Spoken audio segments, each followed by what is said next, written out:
매 분마다 12억 원이 들어옵니다. 잠든 사이에도, 밥 먹는 사이에도, 이 영상을 보는 지금 이 순간에도 돈이 쌓이고 있는 거죠. 한 남자가 만든 회사가 30년 만에 시가총액 2조 달러를 돌파했는데 시작은 고작 중고차 안에서 노트북을 두드리는 것이었거든요. 월스트리트 엘리트 자리를 박차고 나와서 책을 팔겠다고 했을 때 모두가 미쳤다고 했습니다. 근데 그 미친 짓이 소매업을 붕괴시켰고 클라우드 시장을 장악했으며 여러분 거실까지 점령해버린 겁니다. 규제 당국이 본격적으로 칼을 빼들었을 때 이 남자는 조용히 사라졌죠. 오늘은 그 이야기를 해보겠습니다. 1964년 뉴멕시코 엘버커키에서 한 아기가 태어났는데 이 아이의 생물학적 아버지는 서커스 공연자였고 아이가 말을 배우기도 전에 증발해버렸거든요. 10대 엄마 제클린은 비서로 일하며 혼자 아이를 키웠는데 몇 년 뒤 쿠바 이민자 출신의 미겔 베조스가 나타나서 제클린과 결혼하고 이 아이를 입양했습니다. 그래서 이 아이는 베조스라는 성을 갖게 됐고 훗날 여러분이 새벽 3시에 클릭 한 번으로 야광 정원 장식품을 600개 주문할 수 있게 만든 사람이 됐죠. 어린 시절부터 제프는 좀 달랐는데 시험은 당연히 만점을 받으면서도 밤하늘을 너무 오래 쳐다보며 달 식민지 건설에 대해 중얼거리는 타입이었거든요. 고등학교 졸업 연설에서는 우주호텔과 궤도 위 놀이공원을 짓겠다고 선언했는데 사람들은 정중하게 박수를 치면서도 속으로는 이 애가 천재인지 좀 이상한 건지 헷갈려 했을 겁니다. 프린스턴 대학에 진학한 제프는 전기공학과 컴퓨터공학을 복수 전공했는데 세상을 지배하는 방법을 하나만 고르기 싫었던 것 같죠. 수석 졸업을 했지만 전형적인 인기 있는 천재 스타일은 아니었고 순수한 논리와 엄청난 양의 카페인 그리고 불편할 정도로 강렬한 야망으로 움직이는 사람이었습니다. 대학 졸업 후 90년대 초반 제프는 다른 똑똑한 공대생들처럼 안정적이고 급여 좋은 직장을 전전했는데 뱅커스 트러스트라는 금융회사도 다녔고 망한 통신 스타트업에서 일하기도 했죠. 그러다가 디이쇼라는 월스트리트 헤지펀드에 들어갔는데 이 회사는 괴짜 천재들만 골라서 뽑는 것으로 유명했거든요. 제프는 30살에 수석 부사장까지 올라갔고 금융시장을 상대로 4차원 체스를 두는 것 같은 데이비드 쇼 바로 밑에서 일했습니다. 바로 이 D쇼에서 맥켄지 터틀을 만났는데 똑똑하고 날카로운 여성이었고 스프레드시트를 진심으로 로맨틱하다고 생각하는 남자와 결혼할 의향이 있었던 것 같죠. 첫 데이트 후 단 3개월 만에 약혼했습니다. 그러던 어느 날 제프의 인생을 완전히 바꿔버린 숫자 하나가 나타났는데 인터넷이 연간 2300%씩 성장하고 있다는 보고서였거든요. 이건 단순한 유행이 아니라 중력 같은 힘이었고 제프는 탈출 속도를 발견한 거죠. 그래서 뭘 했냐면 당연히 스프레드시트를 만들었습니다. 인터넷으로 할 수 있는 사업 아이디어 20가지를 정리했는데 온라인 CD 판매, 온라인 옷 판매, 온라인 애완동물 사료 판매 등등이 있었죠. 근데 계속 눈에 들어오는 게 하나 있었는데 바로 책이었습니다. 왜 책이냐면 수백만 종의 제목이 있고 보관하기 쉬우며 이미 표준화가 잘 돼 있었거든요. 제프의 표현을 빌리자면 책은 전자상거래로 가는 완벽한 관문 마약이었던 겁니다.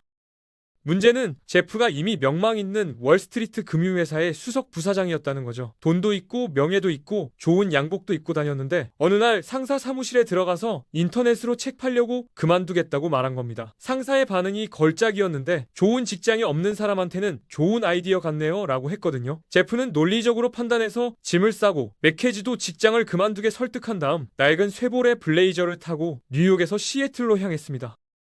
여기서 아름다운 장면이 나오는데 맥켄지가 운전하는 동안 제프는 조수석에 앉아서 노트북으로 아마존 사업 계획서를 작성했거든요. 80번 주간 고속도로 어딘가 끝없는 옥수수밭과 휴게소 사이에서 세계 최대 온라인 소매 업체의 청사진이 시속 100km로 달리는 차 안에서 작성된 겁니다. 사실 아마존이라는 이름이 될 뻔하지 않았는데 제프의 첫 번째 선택은 카다브라였거든요. 아브라카다브라에서 따온 건데 변호사가 카다버 즉 시체로 잘못 알아들었죠. 요리책 파는 회사 이름으로는 영 별로잖아요. 그 다음에는 릴렌틀리스 즉 무자비하다는 뜻의 이름을 고려했는데 너무 마음에 들어서 실제로 도메인을 사버렸습니다.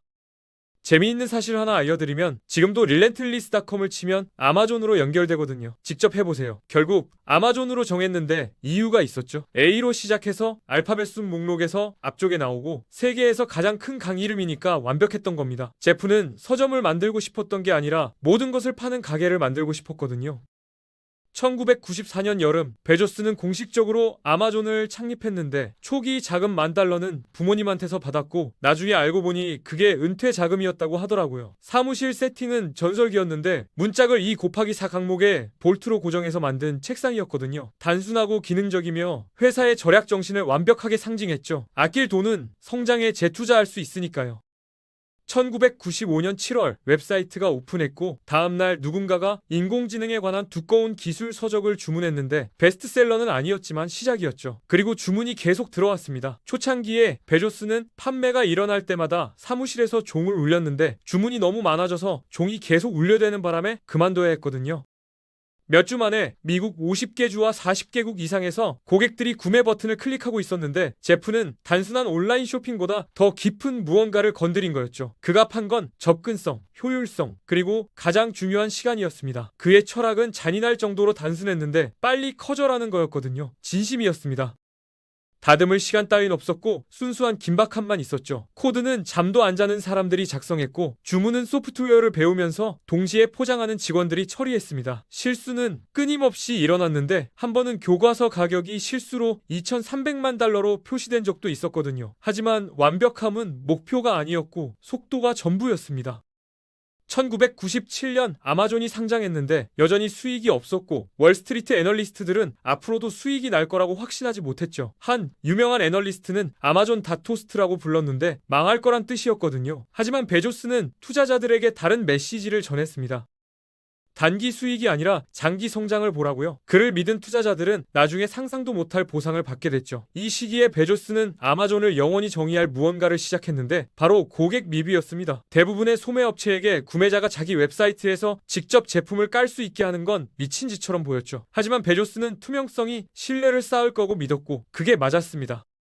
고객들은 단순히 구매하러 오는 게 아니라 둘러보고 조사하고 비교하러 왔거든요. 그 참여가 판매보다 더 가치 있는 것을 만들어냈는데 바로 충성도였습니다. 거기서부터 아마존은 무자비하게 확장했는데 책에서 CD로, DVD로, 장난감으로, 전자제품으로 넓혀갔죠. 90년대 말이 되자 더 이상 서점이 아니라 디지털 만물상이 되어가고 있었습니다. 매출은 폭발적으로 늘었고 트래픽은 급증했으며 월스트리트는 사랑에 빠졌죠. 아마존은 신경제의 포스터 차일드가 됐습니다. 하지만 베조스는 뭘 파느냐에만 집중한 게 아니라 그걸 가능하게 하는 인프라에 집착했거든요. 2000년에 그는 직관에 반하는 것처럼 보이는 행보를 했는데 아마존 마켓플레이스를 런칭해서 제3자 판매자들을 아마존 플랫폼에서 직접 경쟁하도록 초대한 겁니다. 대부분의 사람들은 미쳤다고 생각했죠. 왜 경쟁을 초대하냐고요? 하지만 제프는 더 큰 그림을 봤습니다. 마켓플레이스는 아마존이 재고를 보유하지 않고도 카탈로그를 늘릴 수 있게 해줬고 더 중요한 건 고객들이 실제로 뭘 원하는지에 대한 엄청난 데이터 소스를 제공했다는 거죠. 같은 해 아마존은 전략적으로 회사들을 인수하기 시작했는데 웹 분석을 위한 알렉사 인터넷, 오디오북을 위한 오더블, 나중에는 신발과 전설적인 기업 문화로 유명한 자포스를 샀죠. 그리고 창고 로봇을 위한 키바 시스템즈도 인수했는데 인간은 느리고 불행히도 건강보험과 화장실 휴식이 필요하니까요. 아마존은 더 이상 물건만 파는 게 아니라 물건이 팔리고 배송되고 리뷰되는 모든 단계를 설계하고 있었습니다. 바로 아마존이 멈출 수 없어 보일 때 재앙이 닥쳤는데 2000년 3월 닷컴 버블이 터진 거죠. 기술주들이 하룻밤 사이에 붕괴했고 90년대에 들뜬 낙관주의는 순수한 공포로 변했습니다. 여전히 돈을 태우고 있고 수익도 없던 아마존은 갑자기 월스트리트의 표적이 됐거든요. 주가가 $100 이상에서 단 $윗 달러로 폭락했습니다. 헤드라인은 아마존 닷밤, 즉 폭탄이라고 외쳤고 애널리스트들은 몇 달 안에 파산할 거라고 예측했죠. 한때 판매마다 종을 울리던 회사가 이제 업계 전체에 경고음을 울리고 있었습니다. 아마존 내부 분위기는 암울했는데 해고가 물결처럼 밀려왔고 복지 혜택은 사라졌으며 부수적인 프로젝트들은 잘려나갔죠. 만물상이라는 거대한 비전이 갑자기 과대 광고와 벤처 캐피털 연기로 만들어진 비싼 환상처럼 보였습니다. 베조스에게 이 붕괴는 깊이 개인적이었는데 그는 세상에 아마존이 도박이 아니라 불가피한 미래라고 확신시켰거든요. 이제 그 미래가 시한올에 매달려 있었죠. 하지만 공황에 빠지거나 구제금융을 찾는 대신 그는 차가워졌습니다. 외과 의사처럼요. 현금 소모율을 줄이고 운영을 간소화하고 팀 전체를 잘랐죠. 문짝 책상은 그대로였지만 실험의 사치는 사라졌습니다. 이건 아마존의 용광로였고 회사를 죽이거나 부서지지 않는 무언가로 단련시킬 순간이었죠. 아마존의 닷컴 동료들 대부분이 사라졌는데 패치닷컴, 이토이즈, 코스모 등이 디지털 망각 속으로 증발했거든요. 아마존은 간신히 살아남았지만 살아남았습니다. 그리고 살아남으면서 이전보다 훨씬 더 위험한 무언가로 변신했죠. 변신은 철학적인 것만이 아니라 운용적이었습니다. 2002년이 되자 베조스는 새로운 집착을 갖게 됐는데 빨리 짓고 더 세게 확장하고 다시는 허를 찔리지 말자는 거였죠. 첫 번째 타겟은 물류였는데 아마존은 전국에 거대한 풀필먼트 센터를 짓기 시작했거든요. 네바다, 켄터키, 오하이오예요. 이 창고들 안에서는 차고 시절의 혼란스러운 에너지가 더 차갑고 정밀한 무언가로 대체됐습니다. 컨베이어 벨트, 바코드 스캐너, 로봇팔, 그리고 모든 패키지와 모든 사람과 모든 초를 추적하는 소프트웨어가 있었죠. 이건 더 이상 전자상 거래가 아니라 물류 제국의 탄생이었습니다. 그리고 결정타들이 나왔는데 2005년 아마존 프라임이었죠. 이틀 배송, 무제한, 최소 주문 금액 없음이었는데 고객들에게는 순수한 편리함처럼 느껴졌지만 경쟁자들에게는 재정적 자살처럼 보였거든요. 업계 애널리스트들은 비웃었죠. 모든 것에 무료 배송이라고요. 돈 다 잃고 1년 안에 망할 겁니다. 하지만 베조스는 그들이 모르는 걸 알고 있었는데 프라임은 고객 혜택이 아니라 심리적 함정이었거든요. 그리고 아름답게 작동했습니다. 프라임에 가입한 고객들은 그냥 머무는 게 아니라 변신했죠. 더 많이 샀고 더 빨리 클릭했으며 다른 곳에서 가격 비교를 그만뒀습니다. 고객 충성도가 훌륭한 서비스로 얻어지는 게 아니라 체계적으로 설계되고 있었던 거죠. 2007년에는 킨들이 나왔는데 아마존이 다시 책을 겨냥했지만 이번에는 사람들이 어디서 사느냐가 아니라 책이 실제로 뭔지를 바꾸려 했거든요. 킨들은 계산기가 메모장과 결혼한 것처럼 생겼고 비평가들은 투박하고 어색하다고 했지만 독자들은 열광했습니다. 몇 년 안에 독립 서점들이 전국에서 문을 닫았고 출판 비즈니스 모델 전체가 하룻밤 사이에 붕괴했죠. 아마존은 조용히 효율적으로 종이를 픽셀로 대체했습니다.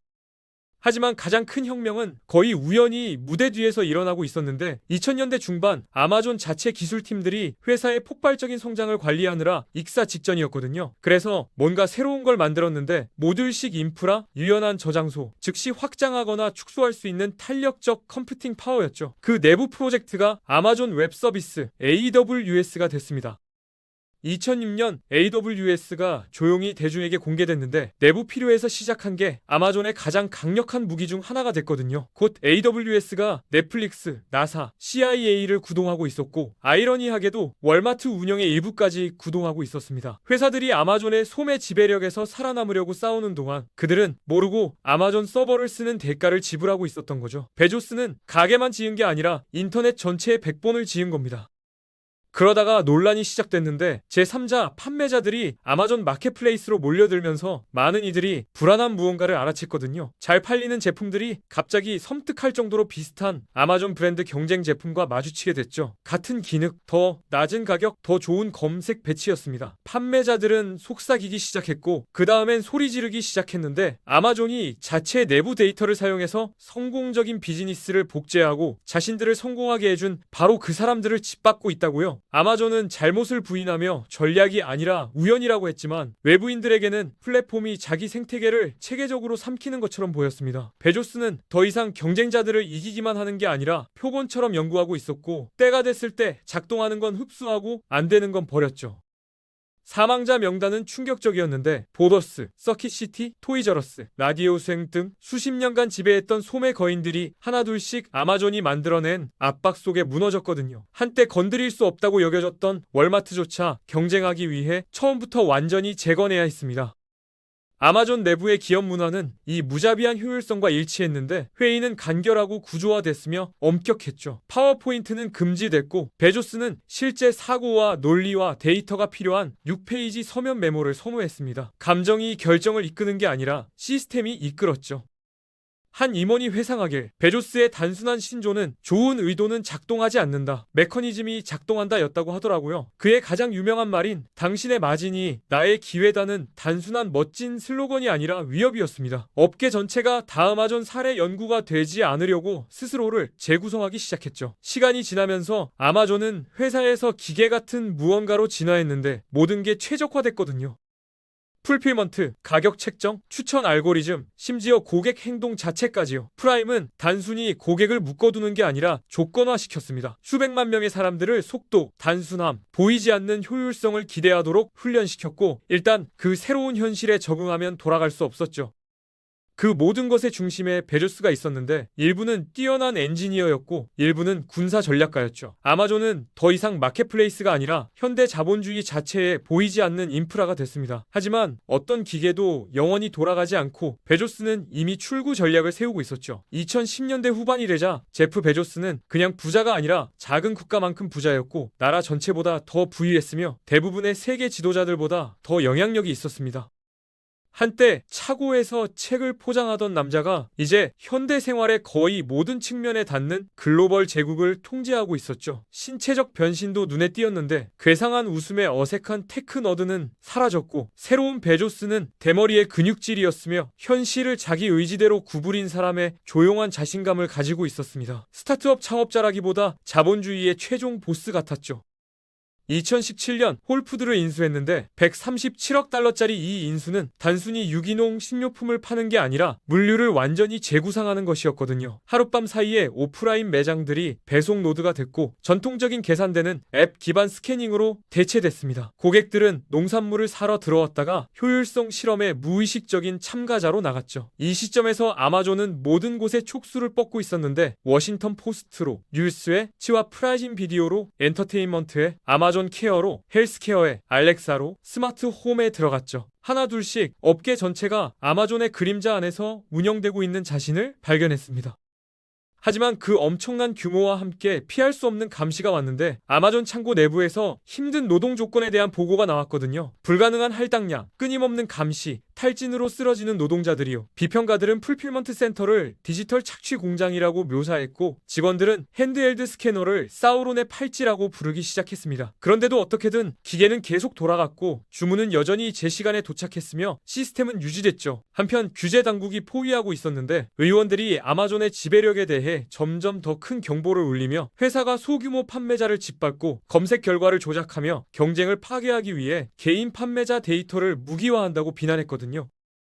2020년 그의 경력에서 처음으로 베조스가 의회에 증언하도록 소환됐습니다. 세상은 만물상의 설계자가 의원들 앞에 차분히 앉아서 회사를 만들 때 사용했던 것과 같은 방법론적 정밀함으로 아마존의 관행을 변호하는 걸 지켜봤죠. 저변의 메시지는 분명했는데 당신은 엄청나게 강력한 것을 만들었고 이제 우리는 그게 실제로 누구에게 봉사하는지 알아야 한다는 거였습니다. 그리고 나서 거의 허무하게 끝났죠. 2021년 2월 베조스는 CEO에서 물러난다고 발표했는데 스캔들도 없고 위기도 없이 AWS 수장 앤디 제시에게 조용한 인수인계였습니다. 27년 후 아마존의 설계자는 기계를 다 만든 사람처럼 일상 운영에서 빠져나와 다음 프로젝트로 넘어갈 준비가 된 것처럼 떠났죠.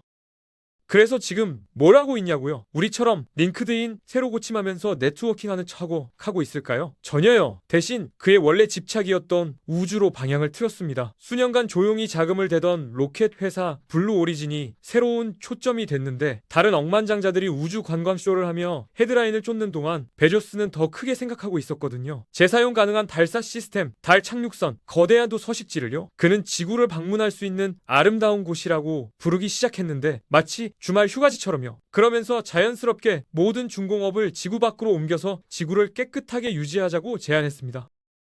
개인 생활도 타블로이드 먹잇감이 됐는데 맥켄지와의 결혼은 역사상 가장 비싼 이혼으로 끝났거든요. 그녀는 310억 달러를 가지고 갔고 즉시 대부분을 기부하기 시작해서 10년간 가장 활발한 자선가 중 한 명이 됐습니다. 한편 제프는 다른 이유로 헤드라인을 장식했는데 5억 달러짜리 슈퍼 요트가 너무 커서 제대로 작동하려면 두 번째 지원 요트가 필요했거든요. 인터넷은 신나게 놀렸지만 베조스는 조롱에 신경 쓰는 것 같지 않았고 그냥 계속 만들었습니다. 여기서 제프 베조스에 대해 알아야 할 게 있는데 지구는 결코 최종 목표가 아니었다는 거죠. 고등학교 졸업 연설에서 우주 호텔과 궤도 놀이공원을 꿈꾸던 아이에게는요. 아마존은 그의 걸작이 아니었고 발사대였습니다. 별을 바라보며 달 식민지 건설에 대해 속삭이던 소년. 그는 여전히 저 위에서 인류의 다음 장을 계획하고 있죠. 이건 그의 이야기의 끝이 아닙니다. 이제야 정말 흥미로워지는 지점이에요.